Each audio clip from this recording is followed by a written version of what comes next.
Okay, I'll start with a couple of observations. There are two native Iowans on this dais, and probably in the history of the quarterback club, there have been two native Iowans at one time that have spoken. So Jeff Huntley and I, this is a great honor for us. Secondly, you have a tight end by the name of Josh Hill. I have a 5-year-old son whose girlfriend is Josh's daughter. And I'd like you to really take good care of me because if this thing pans out, I want a really nice wedding in a few years. So, all right. I've always given Virgil grief because of football scheduling. New AD now, I'm going to try to give Scott grief before I give Birch grief again. But Auburn's paying us $1.9375 million to play at their place Saturday night. It's the largest guarantee, pure guarantee in the history of college football. And so, Virg, we have a standard now. If you want us to come up there, I know what the number is. It's just north of 1.9375. Yeah, exactly. Never tiger. Drummond, congratulations. Now, all I'll say is this. That picture of you with that green jersey and that white helmet with a couple stripes, it really looks good, doesn't it? It really looks good. I know I can't talk about recruits. I also cannot talk about kids who've committed, even though they have not signed their national letter of intent. But I will say this. I was having dinner with Archie Manning about 3 weeks ago, and I've always wanted to stand up and start a sentence with, I was having dinner with Archie Manning, but I was literally having dinner with Archie Manning. And we were talking about the Newman Country Day game being at our place. And I said, you know, Archie, my kids go to Country Day. I just got the tuition bill. All the home amenities, the locker room, all the nice spaces, they're going to go to Country Day every time we ever play that game at our place. Don't be offended. So with all the Country Day folks here, I've already tried to help us out all that we can do. I do want to start by mentioning a tennis player of all things, Dominic Kopfer. One of our alums graduated at 16. Won the National Indoor Championship. It's a non-NCAA sanctioned championship in the winter of 15, but what he just did at the U.S. Open is remarkable. He was the only college tennis player that advanced into the round of 16 like he did, and to go into the 4th round as a qualifier. And he's a cool kid. If you watched him at all, the box was filled with Tulane alums, Tulane tennis players, our coach. It was a really neat thing for us, a really neat thing for our program, and we have a great tennis program, and I think our tennis coach Mark Boris got a lot of due credit for what he did in teaching Dominic along the way. Also want to shout out volleyball, especially with an Ibieta sitting here as our setter as an Ibieta. Volleyball's off to a 3-0 start. They play tonight. They're going to put a banner up tonight honoring their runner-up finish in the National Volleyball Invitation Tournament last year. For a team that was picked 10th in the league to finish 3rd and do what they did last year and set all sorts of records. Now this year we're picked 3rd in the league, expecting to go to the NCAA tournament.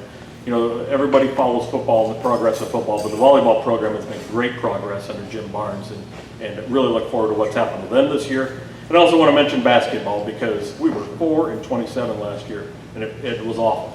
It was the most miserable thing I've ever been through as an athletic director. This is my 13th year. But yet, we bring Ron Hunter in, and everybody's excited and enthused about basketball just like that. Now, he has 9 new players. We have 13 players, right? He has 9 new ones. 2 of the remaining 4 did not play last year. 1 is set out and 1 was injured. So it's a completely different looking roster. The comparison of football and basketball is this. Tulane's a rough place to learn how to coach. Both these guys have been 25-year head coaches in the college game. Both these guys have won at places in their leagues where it's not easy to win. It's one thing to have all the gold and win. It's another thing when you're fighting an uphill battle every day. Both these guys are. The other thing he's come in and done is turn the roster. Willie will tell you, if you watched our game last Thursday night, it was the first time that we've taken to the field where we had enough talent at every position to win in our league, and it showed up against FIU. Ron, you know, he turned a little faster than Willie did. Willie's got 1 guy left from the first team he had when he got here in 2016. Ron's turned that roster, as I mentioned, but we got to get the talent on our roster to play in this league. A lot of our sports, quite frankly, we had Conference USA talent, and that was great, but it wasn't talent that could win in our league. And as Virg knows, you can have the greatest coaches in the world, but if you don't have the talent to match up on the other side of the ball or on the other side of the court, it doesn't matter. So I think we're getting there from that standpoint. We had a really nice game the other night against FIU. One of the preseason favorites in Conference USA. It was a good barometer game for us. because those are games, quite frankly, we hadn't won in the past.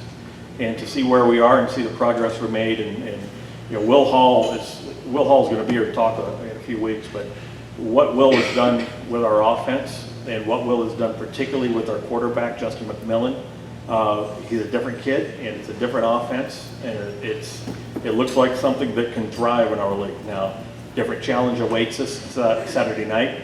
I always said the difference between, and Willie will tell you this too, the difference between FCS, where I was, and FBS isn't the first 22 guys, it's the next 22 guys. And the difference between our league and walking into Auburn's is maybe a few spots in the first 22 guys, but it's the next 22 guys. And so we have greater depth this year than we've had in the past, but whether we have the depth or not to compete in that game, I will tell you that's the first time we've walked into one of those games expecting to win the game. And if you think that's foolish, it took a long time, 4 years in fact, to get a culture changed inside the department to expect to win every time you play, no matter who you play.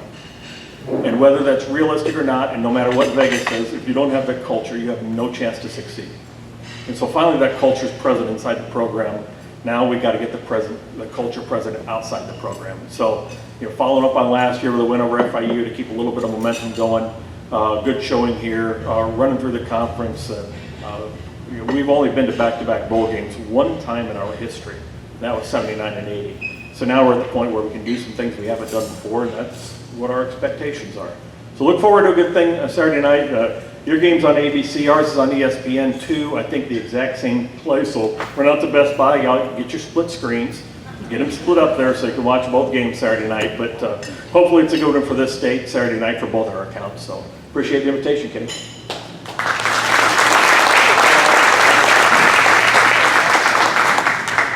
Thank you, Troy. And again, big game Tulane at Auburn this coming Saturday evening at 6:30. Hope you'll have a chance to watch that one and watch LSU, of course, against Texas as well.